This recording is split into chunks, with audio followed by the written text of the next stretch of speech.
hello and yay to another episode of oh wait, I forgot the fucking forced catchphrases. Hello and fuck to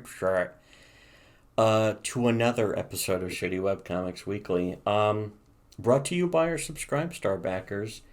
You can check the card below. I mean, I think technically I could link to our Subscribe Star, but the link got false flagged by people in Comicsgate. So we'll just Because mention they're it. false flagging everything in our channel that they can, of course. So if you want to see the facts, the harsh facts, and brutal analysis that Comicsgate does not want you to be able to see, that Comicsgate wants to deplatform, donate to our Subscribe Star. You'll get access to all the extra videos, and if our channel ever goes down, you'll get access to the secret backup that that has been sort of been secretly stockpiled for the past year. I've been trying to think. We could probably take like the existing MP3s of our really old streams and just put I don't know, just any background visual Yeah, we over have that. those. We do have like the audio archives of our old shitty webcomics, the podcast that we did from like 2015 and so. We have all of those. It's just that yeah, I haven't been that interested in in uploading those anywhere because to be honest, most of that stuff is not really as good as these new videos. Oh, these new videos, they're so good. And the ones on our Subscribe Star, they're even better. And there's going to be more stuff. There's a bunch of stuff coming up already scheduled on the Subscribe Star going into the next year. So we have not run out of content and we won't be running out. In fact, there's a bunch of other stuff we're planning to record, and we've got plenty of time. But we also, we're trying to do other stuff too. There's all sorts of stuff around the house that always needs being done, but also at the same time, getting comics made, which we have comics like all in the chute, ready to go, ready to be made. It's just a matter of finding an artist and fucking giving them the money, or even Yeah, I don't just want finding to the fucking artist. I don't want to fucking blow up our spot or spoil the future surprise for Comicsgate. But a lot of these people have been promising. They've already taken tons of money, and they've been They promising brag about the at millions of least dollars they've comics for taken. years now. They talk about how it's like we made millions of dollars, and it's like, yeah, but you haven't delivered a single good comic yet. Like other I people, mean, people with that's shit the thing. taste who don't really like comics. There are a lot of people out there who don't really like comics. Like Most of them are bragging superhero about the comics fucking fans. guys who fucking were tricking people into buying the rights to the Brooklyn Bridge. They're like, I'm selling the Brooklyn Bridge, one of the most famous scams of all time. Well, It's who so would have thought? fucking famous, it's like a joke at this point. That's what Comicsgate has been It's reduced a to. Why joke would to you make brag fun of about it? Comicsgate. There's a couple things about Comicsgate.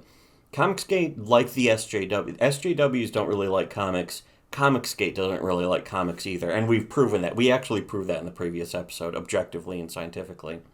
We've empirically quantified it. But and we actually did. That's not even a joke. It's just funny how good we are at that kind of thing.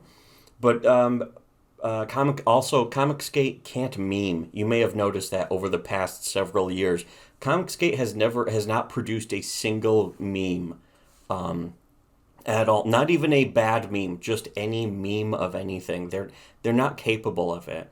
And usually when you point that out, then they'll try and force one or act like they fucking have done one, but they haven't. Because a real meme escapes its own community and gets out there, whereas we've actually done that plenty of times. But that's going back 20 years. And then like Tim and Mark also have. Common America has become totally meme worthy and fucking reaction images and all that kind of shit that have really escaped the. They've gone past the Common America fandom even. So it goes to show when you create something that's kind of universal and has thought put into it, as opposed to merely just oh, the art looks really pretty. There's a lot of cross hatching. That means the artist looks good.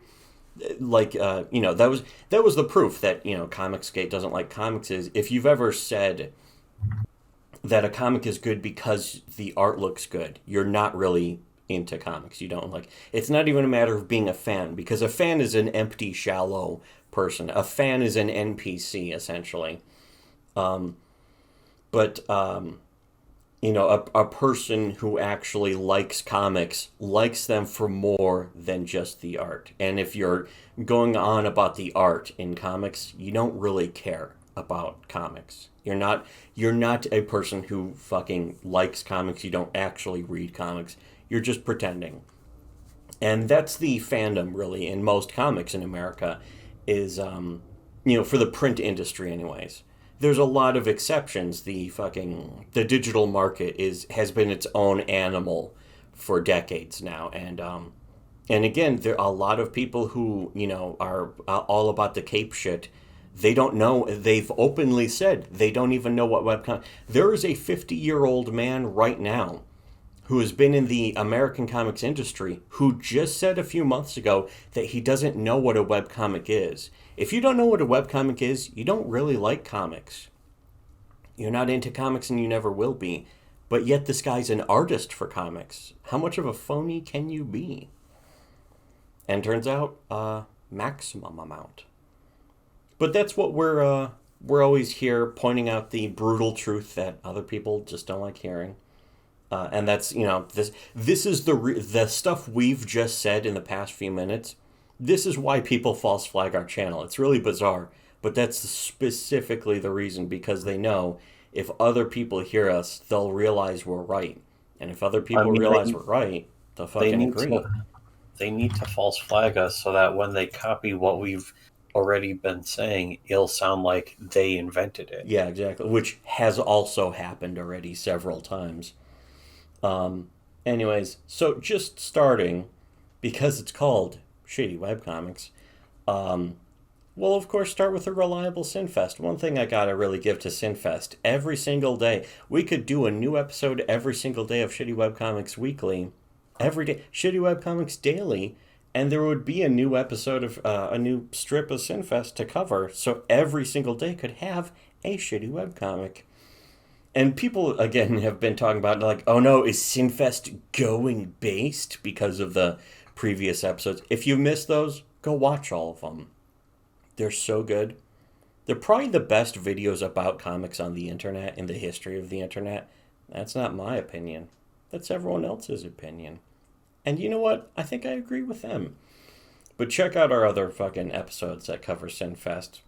Check out all of our other episodes, but also the ones that cover Sinfest. And this one's just like old lady and then the kids, including fucking Calvin Ripoff and Pig Guy, and I think it was this the religious kid, and then fucking Twitter police jail lady, and then oh no, fucking Uncle Sam. And it's like, okay, who, what, why? I haven't read the previous strip, so I don't know. Do I care? Nope. So that's Sinfest for this week. Wow, thank you, Sinfest. Thank you yet again. We've already also covered the whole syndrome of Sinfest, for years pushing for the politics that it's now the comic is decrying and being like, oh, can you believe that Twitter is censoring people? And it's like, yeah, you were for this a couple years ago. We can find the comic strips in which you're like, oh, people should be banned from Twitter because they're evil. They're racist. Hate speech, which, as we've said for years, going back a full decade now, there is no such thing as hate speech. Hate speech itself is the real hoax, along with, of course, hate speech hoax and hate crime hoaxes. None of them have ever existed. These people's entire existence is a fucking hoax. The real L is their lives. It's a psyop. Their existence is just a big psyop. The fact that I even have to hear about them is a psyop. So, yeah, congrats to Sinfest for its continued inverted, failed psyop. And moving on. There was something I saw from Possum Reviews. Thanks, Possum Reviews. I'm not even subscribed to him, but I follow. Well, no, I don't follow him on Twitter either, but I follow people who follow him on Twitter, and I'll retweet stuff. I did retweet this one, but they posted like a little comic here that's like, did you know 75% of America's homeless population are men?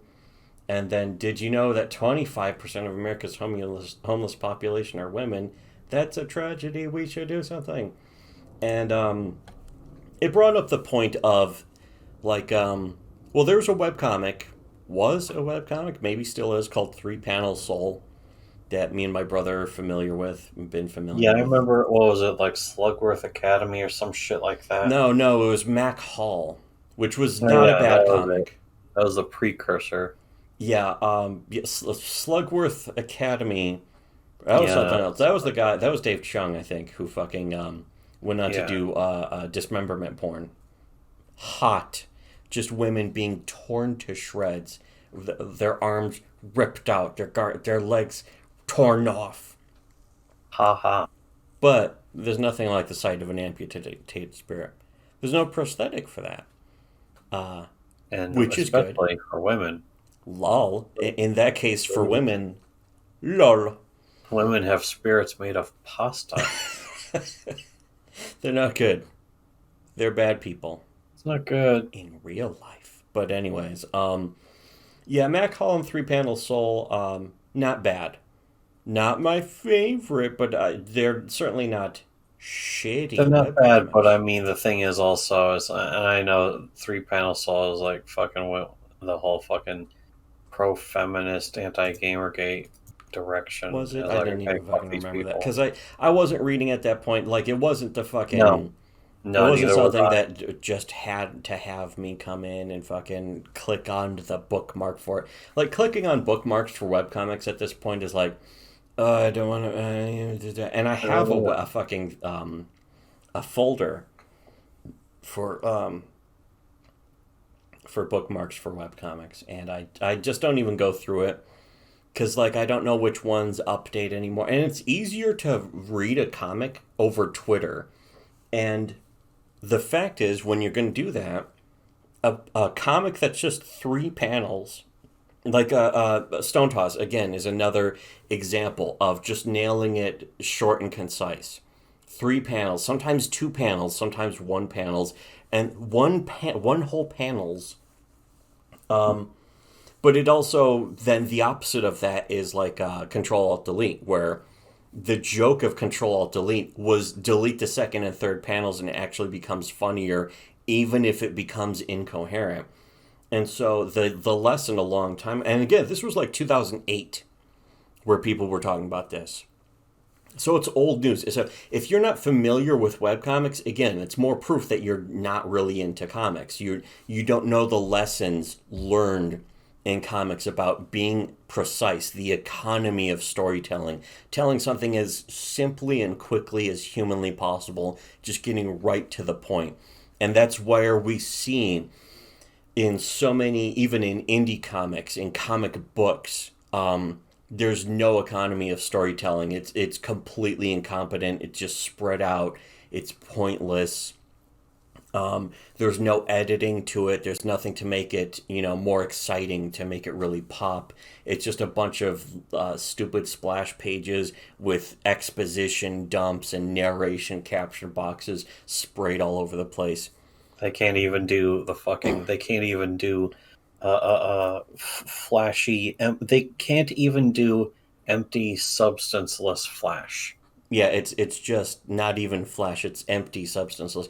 It also ties in, though, on the page 1 rule that we were talking about in that one other video that wasn't an episode of Shittywebcomics Weekly. But just to recap, your page 1 of a comic, if you're doing a comic book, your first page should be communicating like maybe 3 of 10 different things. Like, it should be communicating your main protagonist, your main antagonist, the theme, the setting, the tone, or the conflict, or possibly any sort of other things.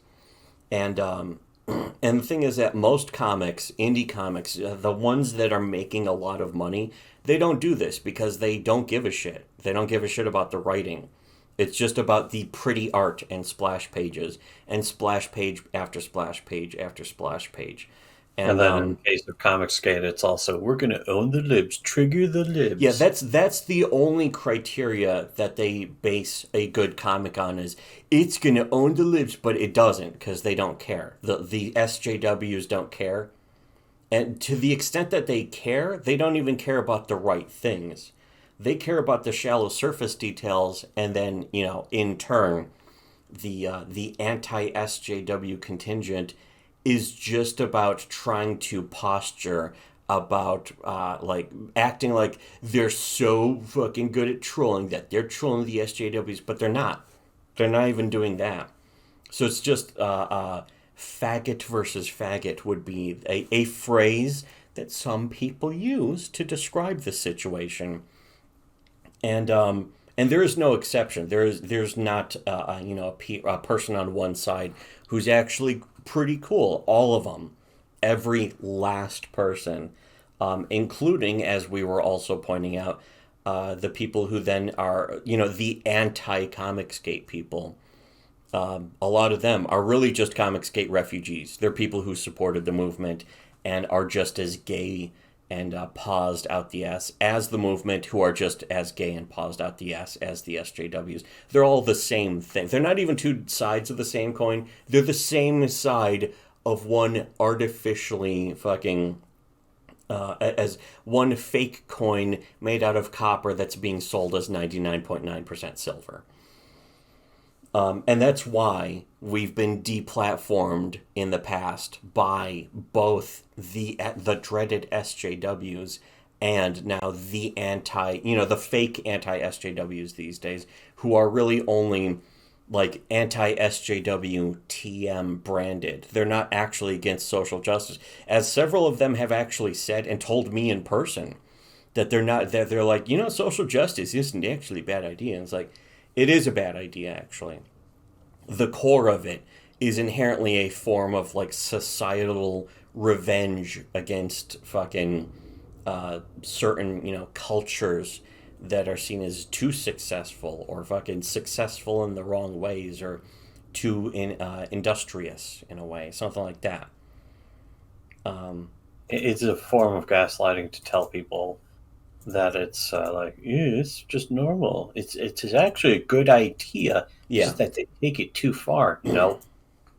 Well, that's there. A lot of people have told me that, and I'm like, okay, if you believe that, there's clearly no convincing you. But I want nothing to do with anyone who says shit like that. yeah. But anyways, the point is that we're also getting to is about the comics is communicating their ideas. When it comes to comics, that's the best place to condense your idea into like 3 panels or less. Um, and if you're doing a book, then you better be condensing that as much as possible, because if you're only doing like if your first page doesn't communicate at least like 3 fucking potential ideas about the overall of your entire story. Some people's entire books don't communicate the overalls of the entire story. You don't find out what the fuck it's about after reading the entire first issue. And there's so many examples I could list that would hurt people's feelings to bring up, like Rags actually, sadly, after 7 issues of that. I read 7 issues of it, and there was no point to it. There ain't no point to it.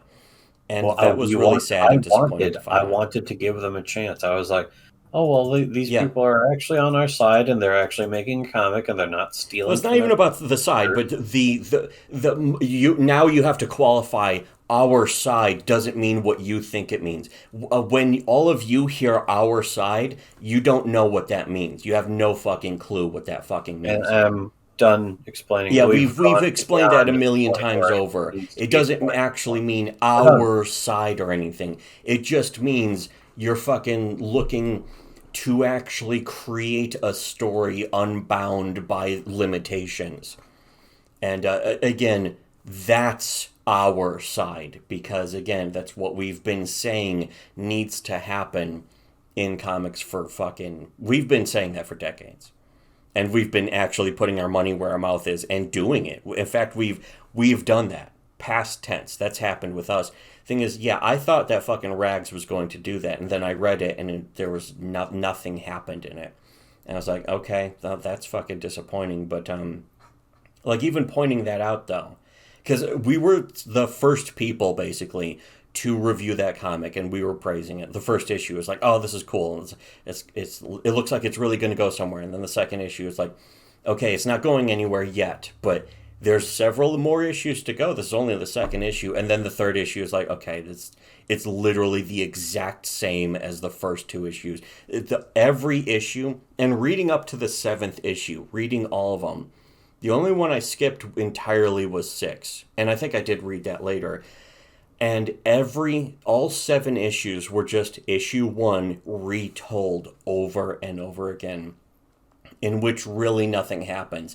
It's the approach to the idea of a premise and with no follow-up. And it's like, okay, this guy needed a real writer, I guess. And or at the very least, fucking just come up with an idea before you try and make your comic. But I mean, there was an idea, but that's all it is. It's just the idea restated over 7, really stretched over 1 issue and then restated over 7 more issues.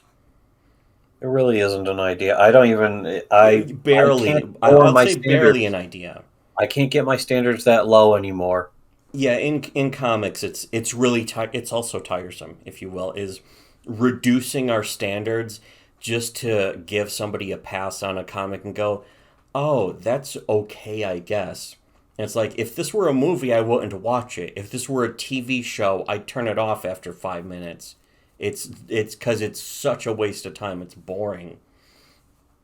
And again, Rags isn't the example of that. That's just an example that came to fucking mind.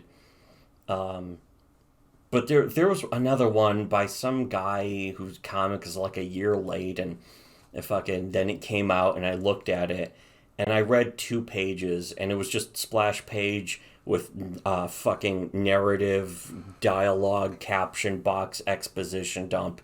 That was just boring, cliched dog shit. Just the same shit you see in any other comic. And it's like, wow, people paid $20 for this, and it's not even 30 pages either. It just happens over and over again. And at some point, I'm tired of people giving people leeway. About how regular fucking cape shit is overpriced at $5 an issue. Yeah. And so I think here's a great example, though. Again, this the fucking Possum Reviews, I don't think even made this, but and it's a point that other people, the whole world ending tomorrow, women and minorities hardest hit, and that kind of shit, and the whole newspaper story, the LA Times or whatever, that was like 25% of homeless are women. And it's like, that means the vast majority of men. And people are like, oh, I can't believe that many women, that's disgusting. And it's like, so you're ignoring, it's like the other 75% are like raccoons and squirrels or something. They're human men, though. Which means men will always have it the hardest and be appreciated less for their hardships. That Women they used to hold all of civilization up for. That, though. I don't care. They deserve to be homeless, which is why when I hear about a woman just having her entire face crushed or getting her pussy crushed by some rampant psycho out in the streets, I just laugh. Or a fucking pit bull, or getting their face slammed into a fireplace mantle Pit bull. over and over again until their skull liquefies. It's funny. It is inherently funny, actually. Get out of my life. Why don't you? Yeah. But fucking sweeping a table clear so you can continue slamming her face against it.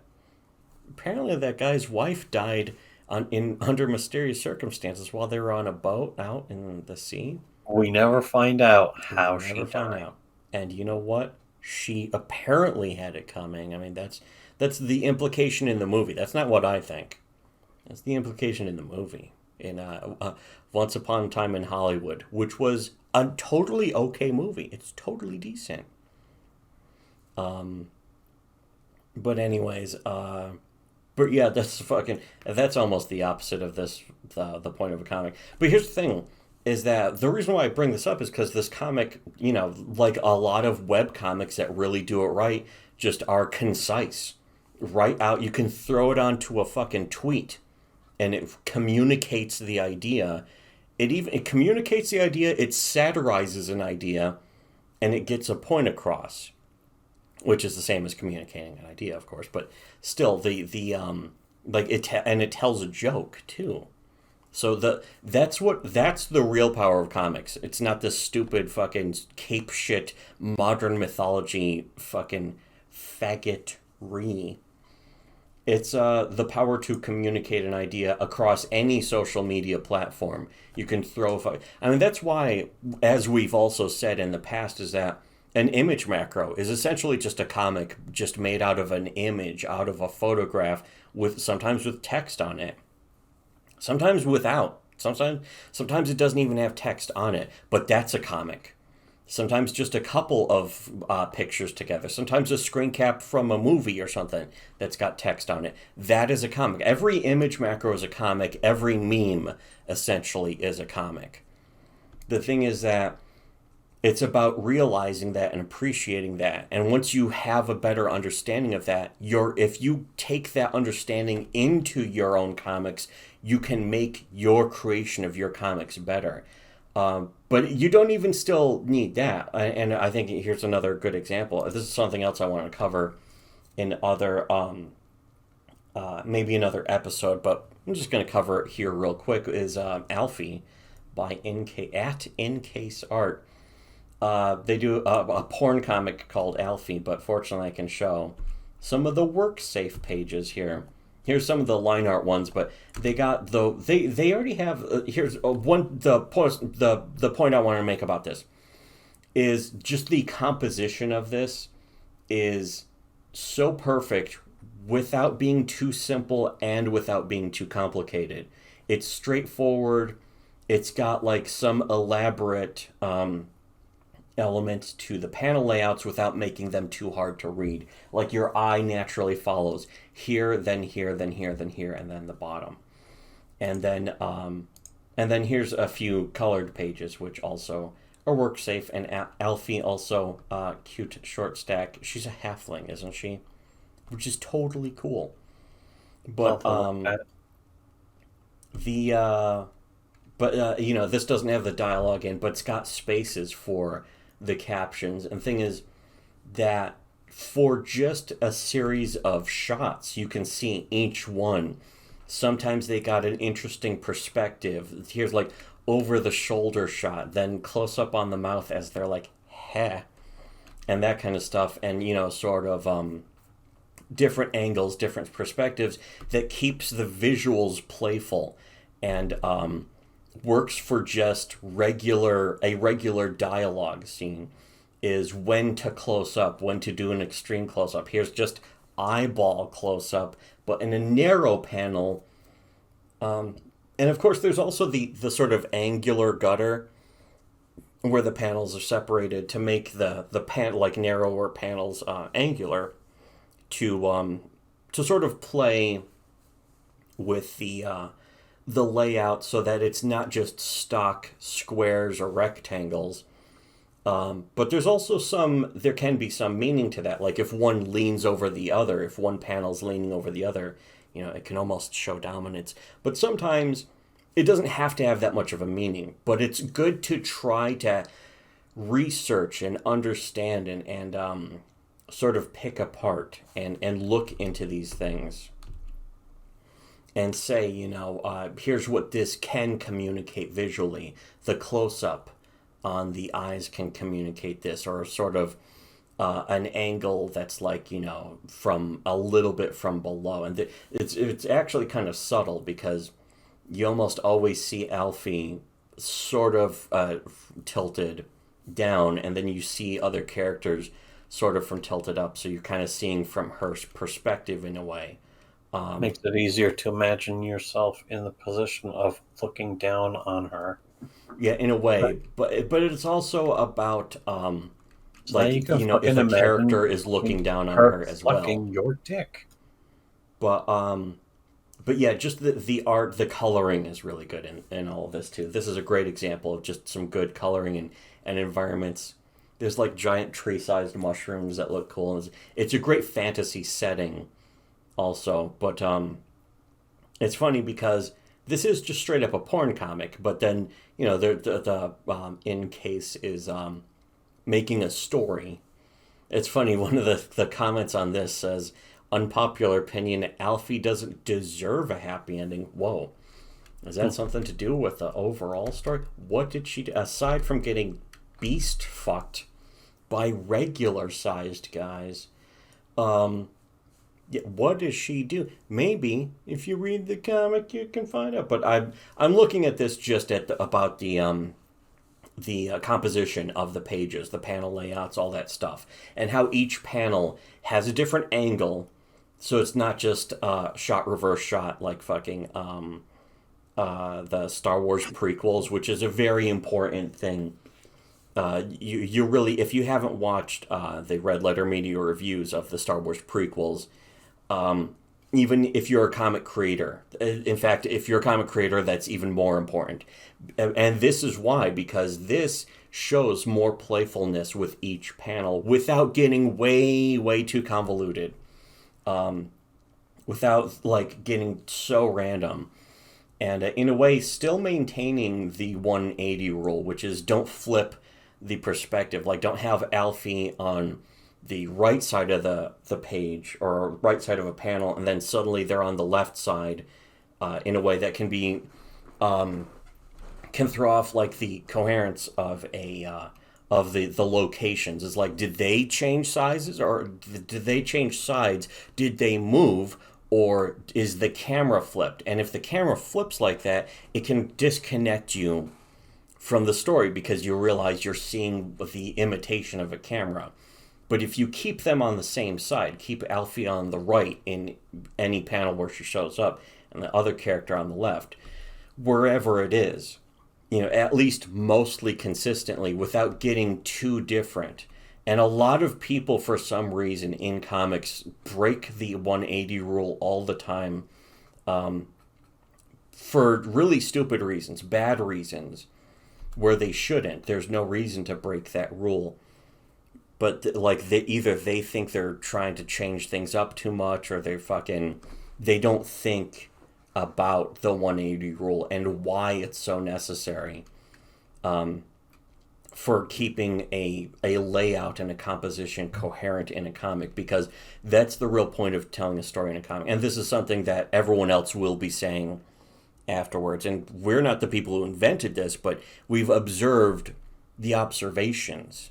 So it's like observing about other people pointing this out. And there's also another reason why, Understanding Comics by Scott McCloud is a good thing to study as well, because it's not just about storytelling in comics. There's lessons to be learned from storytelling in film, in movies, in TV shows, and that kind of shit. Is about how shots are composed so that the watcher isn't thrown off by, if the fucking camera suddenly is showing the other side. Shot reverse shot still works on the logic of a person being in frame in the same place where they're supposed to be. So there's still logic to all of that. And I was just looking at this and thinking, the composition to this, it's not strictly, but it's not shot reverse shot. It's doing some different stuff, and it's being a little more playful, but it's also it's not going too hard into it, where it's not trying to fucking get too fancy and be like, oh, we're showing all this. Look at all the fucking things I can do when I do my compositions. And it's like, because you end up like Dresden Kodak, where the fucking panels can just be a big fucking smattering of random circles that you have no idea what order to read them in. The point is to know the eyeball has to naturally follow from panel to panel, whether it's left to right or right to left. In good Japanese comics, they still the eye will still naturally follow right to left, and then in American Western comics, whatever, it'll still naturally follow left to right. At the very So least, it's something that you should keep in mind, even if yeah, you're if you're not trying to follow that rule, you should try. you should At be at least least try. you should think about it consciously when you can, and then when you make the stuff, you should at least have the understanding in your mind. You don't have to hammer your fucking feet and hands to the desk and be like, I can only move my fingers if it follows this exact rule, the 180 rule, and this and the eye following naturally. No, just have it in mind, understand the rule, and when you do, you'll usually like subconsciously fucking subsume the knowledge, and it'll just be there. It'll be in your mind. And then if you ever catch yourself and being like, oh wait, this, why doesn't this reads a little weird, doesn't it? Is it just me? And look at it and be like, okay, I could do this with this panel. And sometimes that means redrawing it. That's why it's important to do the sketch phase. This one is very important. The sketch phase, where it's very simple sketches with spaces for the word bubbles that maybe are thought out ahead, but it's got space for the word bubbles so that they know there will be space for dialogue here, here, and then the rest, I can fucking do this. And if you think about that consciously and subconsciously, you'll be drawing while thinking about, like, okay, this will have space. Like in this first panel here of the sketch, there's like all this space in their legs for more dialogue, and then space above their heads for more dialogue. And that means you draw their legs out, with that much detail, but then you gotta, you're ready to put dialogue over it so that they're talking about all sorts of shit. And then, this bottom one that has just a bunch of extra space here for dialogue, here for dialogue. And that's something as a comics creator you got to have in mind. And a lot of comics creators in the whole American mindset, the print American mindset, don't understand that. The fandom doesn't understand that. Fledgling artists, they don't understand it, where they're just cramping their art and they're not drawing it right and that kind of shit.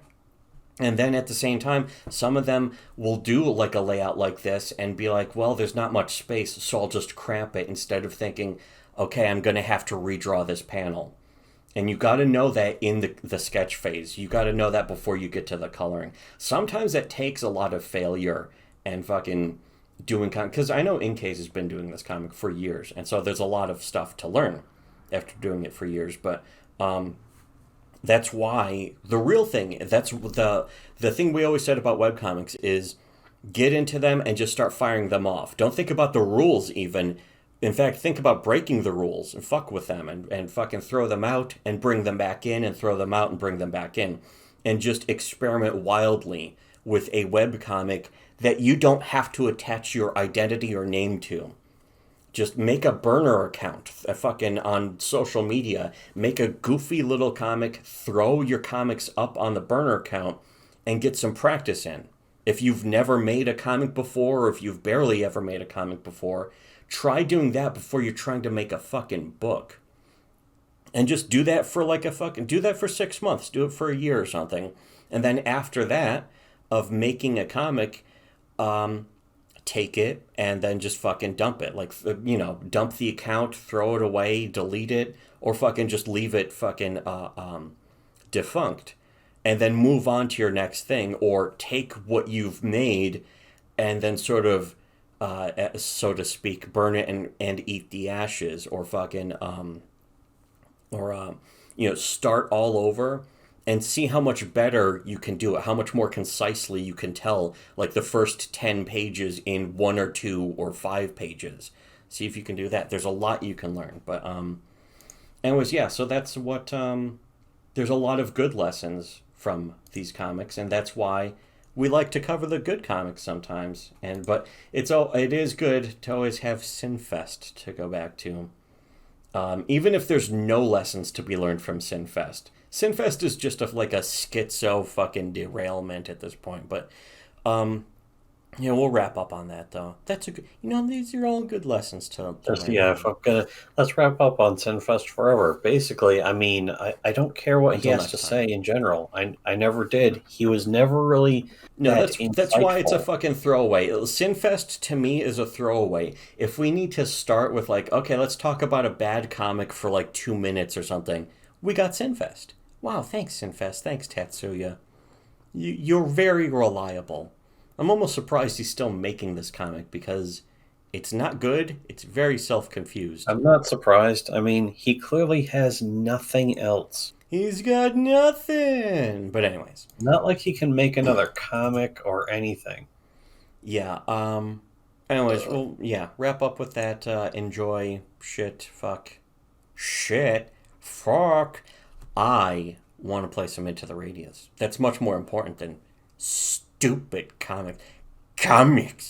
You know, Ugh. it's more important than Comicsgate, Skyrim VR, and that's been out for a while. Skyrim VR. Wow. Wow. Anyways, yeah. So unlike share, recomment, whatever, and should have listened to Shitty Web Comics. Oh, and donate to our. We're not gonna soft shoe this. Donate to our Subscribe Star. Just give us money.